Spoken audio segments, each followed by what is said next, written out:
This success proves we made the right choice, firing the incompetent staff," Bradley Kerr declared from the stage, his voice echoing through the grand ballroom of the Fairmont Hotel in Seattle, Washington. The audience erupted in applause, champagne glasses clinking in celebration of our pharmaceutical company's newest breakthrough drug. I sat in the back corner, watching the man who had destroyed my career bask in glory built on lies. My name is Helena Briggs, and I am 49 years old. For 11 years, I had been the backbone of regulatory compliance at Graythorne Analytics, ensuring every clinical trial, every safety report, and every submission to the Food and Drug Administration met the strictest standards. I was the woman who caught errors before they became disasters, who questioned data that seemed too perfect, who made sure our company operated with integrity. But integrity, I learned, was not what Bradley Kerr valued when he became our new chief executive officer 8 months ago. Tonight's launch party was supposed to celebrate the approval of Novacure, a revolutionary treatment for autoimmune disorders. The ballroom sparkled with crystal chandeliers, and Seattle's elite mingled among displays showcasing our company's journey from startup to pharmaceutical powerhouse. Everyone was here: investors, board members, medical professionals, and journalists documenting what they believed was a triumph of modern medicine. What they didn't know was that the success they were celebrating was built on falsified trial data, hidden adverse reactions, and forged compliance documents. I knew because I had discovered it all, documented it all, and tried desperately to stop it all. My warnings had been dismissed, my concerns labeled as paranoia, and my position eliminated under the guise of corporate restructuring. Bradley's eyes found mine across the crowded room, and his smile widened with malicious satisfaction. He raised his glass higher, his voice carrying that familiar, condescending tone I had grown to despise. To those who understand that progress requires bold leadership, not the timid voices of the past who would rather see innovation stifled by excessive caution. The crowd cheered again, oblivious to the fact that their celebration was about to become a crime scene. I adjusted the silver briefcase on my lap, feeling the weight of 11 years of meticulous documentation. Every audio recording, every falsified report, every piece of evidence that would bring down Bradley's house of cards was locked safely inside. As I watched him continue his speech about vision and courage, I couldn't help but think about how different this night would have been if he had simply listened to my warnings. Instead, he had chosen to silence me, to paint me as an obstacle to progress. Tonight, he would learn that some obstacles cannot be moved. They can only reveal the truth that lies beneath the surface. The path that led me to this moment began last September, when Bradley Kerr walked into our modest offices near Pioneer Square with his expensive suits and bigger ambitions. Graythorne Analytics had always been a family-oriented company, founded by Dr. Elizabeth Graythorne 25 years ago, with a mission to develop safe, effective treatments for rare diseases. When Dr. Graythorne retired, she handpicked Bradley based on his impressive track record at larger pharmaceutical companies, believing he could take us to the next level. I remember our first staff meeting vividly. Bradley stood at the head of our small conference room, his presence commanding immediate attention. His dark hair was perfectly styled, his suit tailored to perfection, and his smile radiated the kind of confidence that made investors write checks. "We're going to revolutionize this industry," he announced, his eyes bright with ambition. "The old ways of doing business are too slow, too cautious. We need to move faster, think bigger, and take calculated risks." At first, his energy was infectious. The entire team seemed energized by his vision of rapid growth and market expansion. Our laboratory buzzed with new projects, and funding flowed in from investors eager to be part of what Bradley called the next pharmaceutical breakthrough. Even I found myself cautiously optimistic about the changes he was implementing. But as weeks turned into months, I began noticing troubling patterns in the data coming from our clinical trials for Novacure. Patient response rates seemed unusually high, side effects unusually low, and timelines unusually accelerated. When I raised these concerns during our monthly compliance meetings, Bradley would dismiss them with a wave of his hand and a patronizing smile. "Helena, I appreciate your attention to detail, but we can't let perfectionism become the enemy of progress," he would say, his tone implying that my concerns were both unnecessary and unwelcome. "These results aren't suspicious. They're exceptional. Sometimes breakthrough treatments produce breakthrough results." My relationship with Bradley's inner circle was equally strained. His newly hired vice president of clinical development, Marcus Webb, treated me like an antiquated relic from a bygone era of pharmaceutical development. During team meetings, he would roll his eyes whenever I spoke about protocol adherence or regulatory requirements, often interrupting me with comments about modernizing our approach and streamlining outdated processes. The breaking point came in February, when I discovered discrepancies in our safety reporting that could not be explained by normal data variation.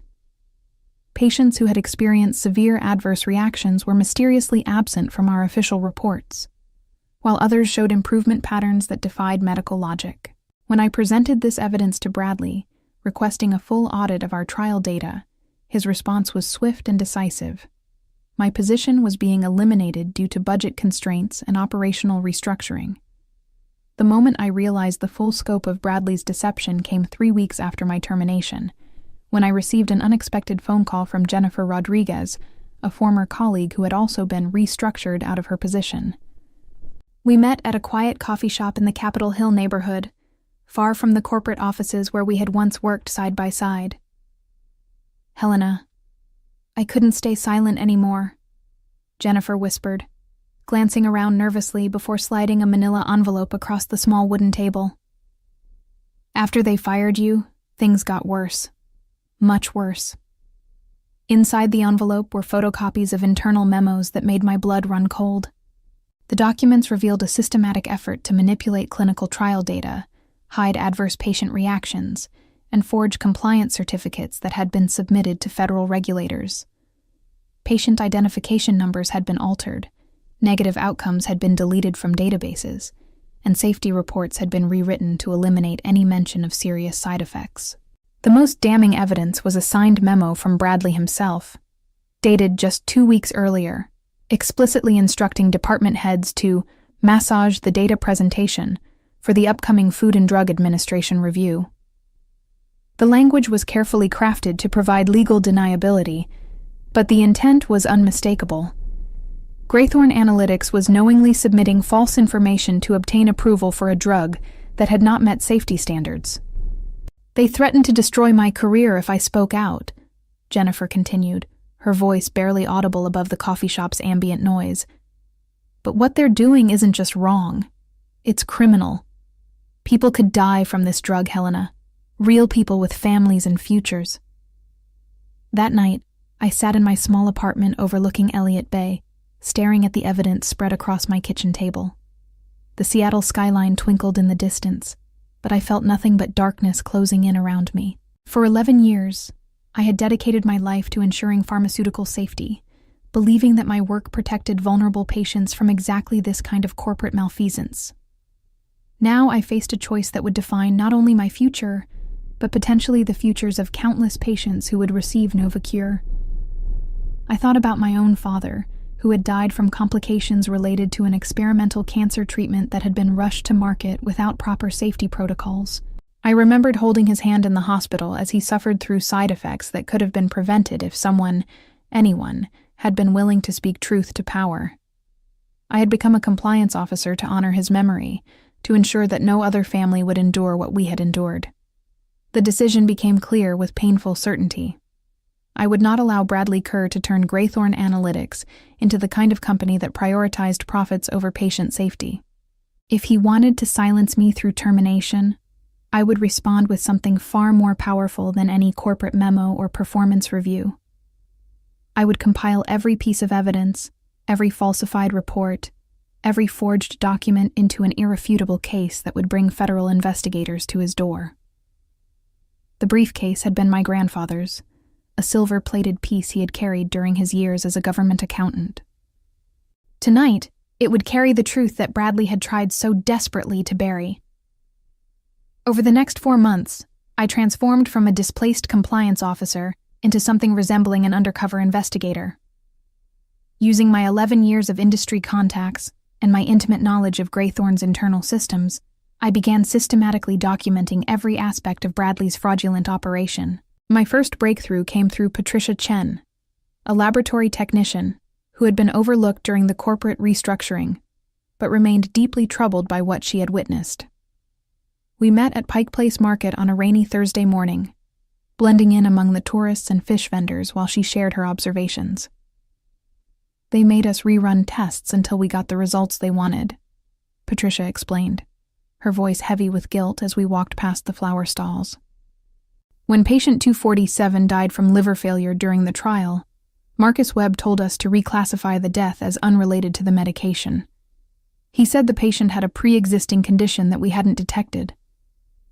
"Did you keep any records of the original test results?" I asked, trying to keep my voice casual despite the racing of my heart. Patricia nodded slowly, pulling a small flash drive from her purse. "I copied everything before they made us delete the files. I knew it was wrong, but I was afraid of losing my job. I have a daughter starting college next year." The flash drive contained a treasure trove of evidence: original laboratory reports showing severe adverse reactions, internal emails discussing data manipulation strategies, and video recordings of meetings where Bradley and Marcus explicitly discussed falsifying safety data. One particularly damning recording captured Bradley saying, "The Food and Drug Administration reviewers won't know what they're looking at if we present the data correctly. We just need to highlight the positives and bury the negatives in statistical noise." As I delved deeper into the investigation, I discovered that the fraud extended far beyond simple data manipulation. Bradley had created an entire shadow reporting system, maintaining 2 sets of books, one for internal use that showed the true trial results, and another for regulatory submission that painted Novacure as a miracle cure with minimal side effects. The scope of the deception was staggering. Of the 300 patients who had participated in the clinical trials, 47 had experienced serious adverse reactions, including 12 who had been hospitalized and 3 who had died. None of these cases appeared in the official reports submitted to federal regulators. Instead, these patients had been retroactively removed from the study through various administrative maneuvers, their suffering erased from the official record as if it had never happened. My investigation revealed another disturbing pattern. Bradley had systematically removed or silenced anyone who might pose a threat to his scheme. Besides Jennifer and myself, 5 other long-term employees had been terminated or reassigned to positions where they would have no access to clinical data. The message was clear: question the approved narrative and face professional destruction. The evidence I was gathering painted a picture of an organization that had been completely corrupted from the top down. Bradley had surrounded himself with ambitious individuals who were willing to participate in fraud in exchange for career advancement and financial rewards. Marcus Webb had received a significant salary increase and stock options for his cooperation, while other department heads had been promised promotions contingent on their silence regarding data irregularities. But I also discovered something that gave me hope. Not everyone at Graythorne was complicit in Bradley's scheme.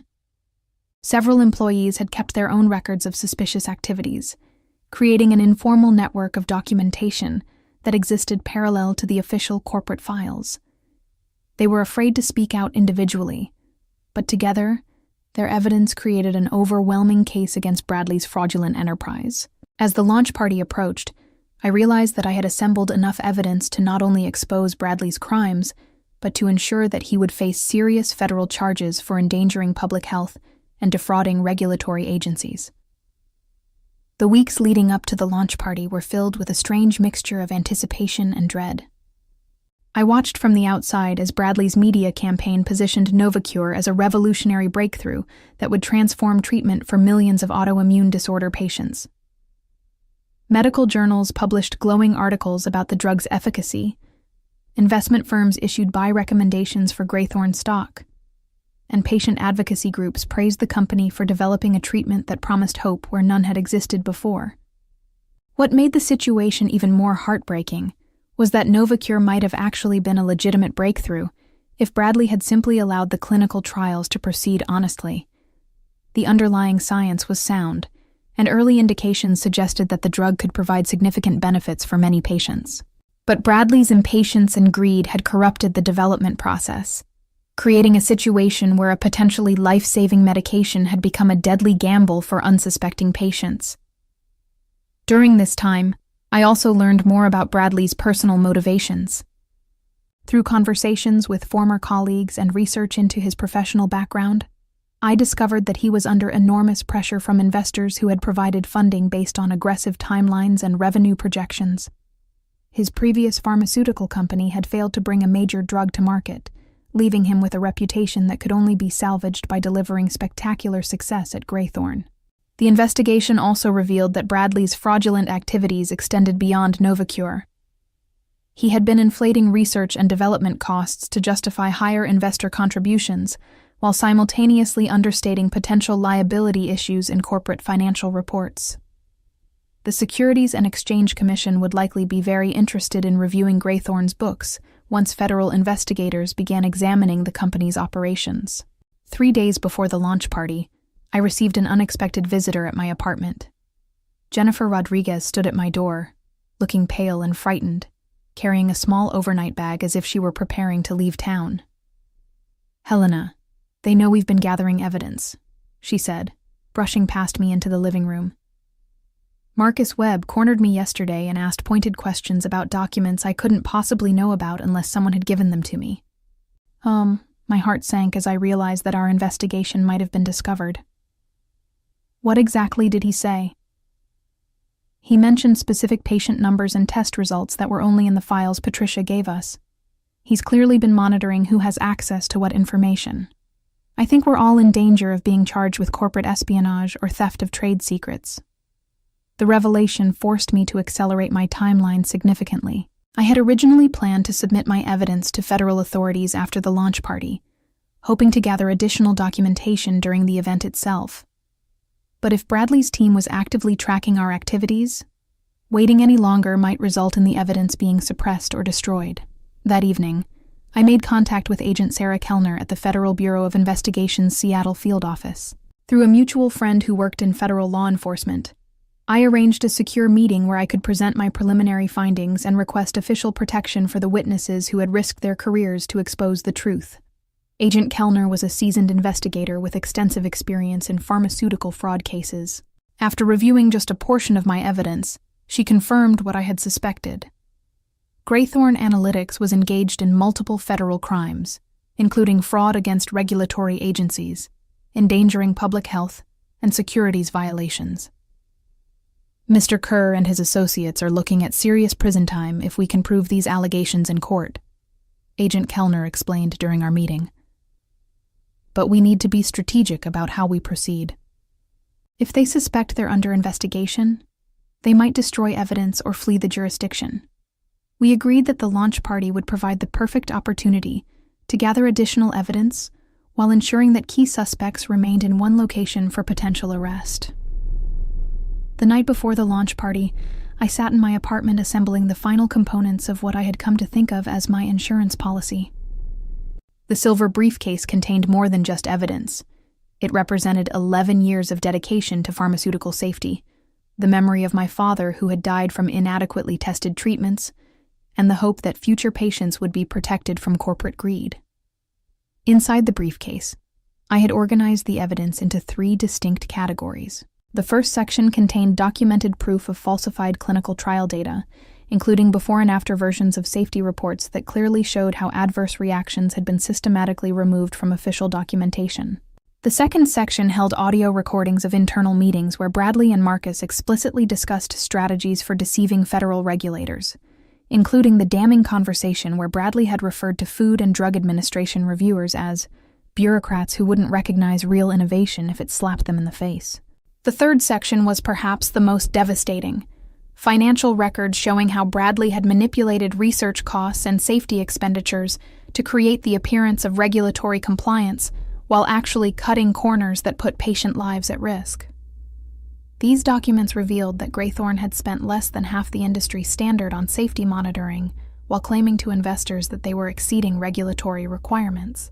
I had also included a detailed timeline showing how Bradley had systematically removed or silenced employees who had raised safety concerns, creating a pattern of obstruction that would be of significant interest to federal prosecutors. The timeline included termination letters, reassignment memos, and even recorded conversations where Marcus Webb had threatened employees with career destruction if they continued to question official data. As I locked the briefcase for the final time, I reflected on how dramatically my life had changed since Bradley's arrival at Graythorne. 8 months ago, I had been a respected compliance officer with a secure career and a clear sense of purpose. Tonight, I was essentially a whistleblower, preparing to destroy a company that had once been my professional home, knowing that my actions would likely end any possibility of working in the pharmaceutical industry again. But I also knew that staying silent was not an option. The evidence I had gathered showed that Novacure would likely cause serious harm to patients who trusted that the medication had been properly tested and approved. Some of those patients might die from side effects that Graythorne knew about but had hidden from regulators. Others might suffer permanent damage that could have been prevented if the clinical trials had been conducted honestly. The launch party itself had become a grotesque celebration of scientific fraud, masquerading as medical breakthrough. Media outlets were already running stories about Novacure's potential to transform autoimmune treatment. Patient advocacy groups were praising Graythorne's commitment to innovation, and investors were driving up the company's stock price based on projections that assumed the drug would capture a significant portion of the autoimmune disorder market. Agent Kellner had positioned federal investigators throughout the Fairmont Hotel, disguised as catering staff, security personnel, and even journalists covering the event. The plan was simple. I would present the evidence to Bradley in full view of the assembled guests, creating a public record of the handover that would be difficult for him to deny or suppress. Once he accepted the briefcase, federal agents would move in to secure the evidence and place key suspects under arrest.